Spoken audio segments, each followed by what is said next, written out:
ini bukan diperbudak, itu memang konsep hidup mereka.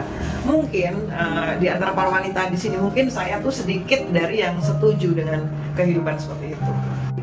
Cowok dan cewek ini, si Hana dan suaminya, mereka si cowok dari kalangan kelas atas banget dan super kaya banget, konglomerat, menginginkan hidup seperti itu biayanya tinggi itu, ya. Ya kecuali kalau kamu diajak hidup oleh laki-laki yang basic needs aja nggak punya, nggak diongkosin, dikejemin. Nah ini dicintai kok, dicintai dan dikerumuni anaknya setiap hari dan mereka bahagia kok. Kalau menurut aku itu karena kesepakatan berdua kan, sejak mereka mau menikah sudah ada kesepakatan. Mereka kan bukan orang bodoh ya, dan mereka kan pasti punya persepsi yang sama terhadap beberapa hal yang akan mereka jalani. Mereka punya konsep keluarga tuh kayak apa. Justru itu tuh mereka atur itu sangat rapih banget loh, karena harus membeli padang rumput, harus ada range-nya, ada farm-nya, ada tempat bermain anak, ya.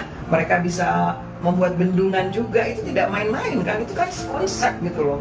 Satu, itu memang konsep mereka begitu. Yang kedua, tentu mungkin tidak sepenuhnya seperti itu banget, itu kan konten gitu loh. Siapa yang ngambil ini gambar profesional itu? Ya, kamu pikir mereka sendirian di situ? Ya tidaklah. Mereka pasti di situ ada timnya, tim medsosnya.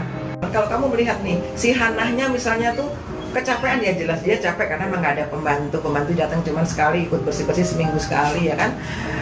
Ketika mereka menikmati weekend, mungkin mereka pergi ke kota juga kan, kamu nggak tahu. Dia tuh miliarder loh, tapi kan tidak digambarkan itu mereka juga senang-senang ya. Nanti nggak ada emosi-emosi yang membuat kalian tuh selalu ingin menonton dong. Kan itu ditata sedemikian rupa, seperti film itu loh. Jadi ada sutradaranya juga, jangan salah. Itu bukan tiba-tiba kameranya ngikutin dia, enggak kan ada ya. Orang yang membuat kontennya tuh ada hanya untuk memberi pengaruh, yuk kita kembali yuk ke alam yuk gitu. Sebenarnya itu ajakan.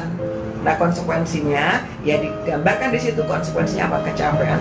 Tapi kan kamu melihat bagaimana keluarga itu tiap hari itu berangkulan dan tidak ada yang ingin berpisah ya kan, dan mereka menikmati hidup, mereka menari-nari di situ, mereka membuat roti bersama anak perempuannya, yang cowoknya bikin bendungan, belajar naik kuda, berkejar-kejaran, dan mereka tuh penuh tawa sebagai anak-anak, membahagiakan, tidak perlu dibully oleh kawan-kawannya, bergaul dengan mungkin ayahnya punya konsep yang sangat bagus, keluarga yang bertemu setiap hari, menumbuhkan cinta mereka berkumpul makan malam bareng, bekerja bareng tiap hari, saling mereka bertukar pikiran, itu kan lebih bagus. Itu memang konsep kayak Little House in the Prairie itu. Ada yang tahu nggak Little House in the Prairie? Kalau kalian nggak tahu, coba kalian buka di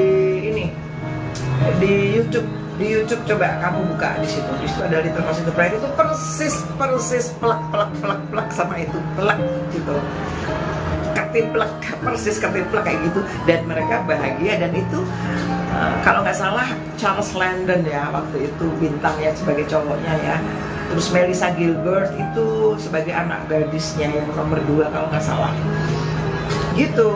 Coba kamu lihat lagi.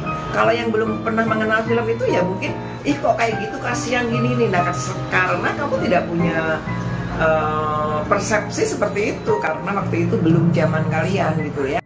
Terus jangan kamu pikir itu bukan konten, itu konten. Jadi kalau misalnya dia malah dikasih apron dan dikasih tiket untuk pergi ke Yunani, bukan karena lakinya pelit, tapi itu memang bagian dari story itu.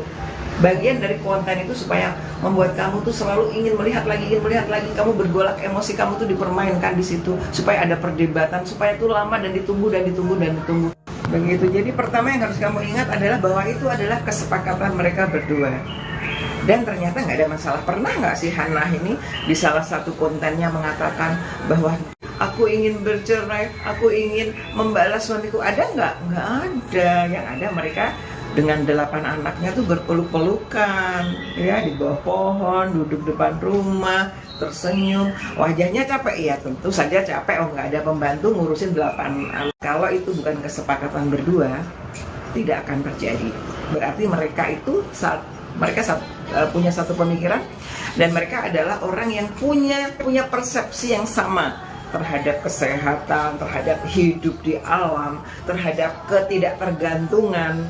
pada industri-industri lain karena mereka bisa create, bisa membuat sendiri dari yang sudah disediakan oleh alam. Mungkin di antara kalian yang semua pada tidak setuju dengan traditional wife yang kayak dilakukan oleh Hannah ya dan keluarganya itu, mungkin aku satu-satunya yang setuju sepanjang si laki-laki tersebut emang miliarder menyediakan semua basic needs